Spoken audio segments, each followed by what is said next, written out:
I know you and Jonathan work with many elite organizations, and one of them are various special forces units. How can whether it be a British Army Commando, a U.S. Army Ranger, or a Navy SEAL, learn how to push past that moment that they want to quit? And how can we apply that if you're a Uh, listener? Imagery will transcend the point where you want to quit. So to highlight this, and we talk about it in the book, in the British Royal Commando training, one of the final acts is like a grueling course in the British moors. And this is a cold, windy moor with these davits that could be snakes in there. You fall in one at night, you can twist your ankle, break your leg. And it's usually cold. Sometimes it's rainy. It's often raining in this part of the world. And at any moment, you know that you can quit, right? You've been told and you've seen it. You see it from time to time. There's a minivan with hot chocolate. And at any time you feel like you don't have what it takes to be a commando, you just tap out and you go to that minivan. And if you're contemplating the minivan all the time, which some of us might be in quitting, well, it's going to be more comfortable. Well, I can sit and have that hot chocolate.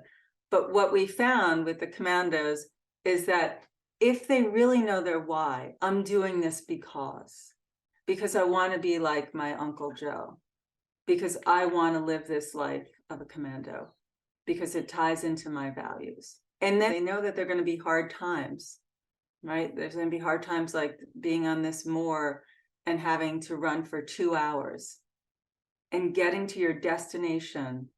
And the sergeant says, and you think you're done.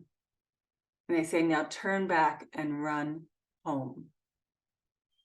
And for some who are thinking about the minivan, they're going to say, that's it, I'm done. I didn't anticipate that we're going to have to run back. I thought I was done. I quit. This really was one of the soldiers, commandos in training, thought, he uses imagery. I knew that they were going to throw something at me. I know it's not easy to get through this. Almost laughed to himself like, okay, this is the trick. Now I'm going to have to run back. And he thought about his family and he thought about who he was doing this for. And he started running. It turned out it wasn't 2 hours back. It was just another mile. And then they were done. So they were playing with their minds. Can they handle this? Can they handle that they have to run 2 more hours? But it turned out it was just 1 more mile. And so how many times do we give up on ourselves when we are so close to the finish line, right? So whether you focus on the quitting, which could be a warm minivan with hot chocolate, or you focus on the destination that you want, that's up to you.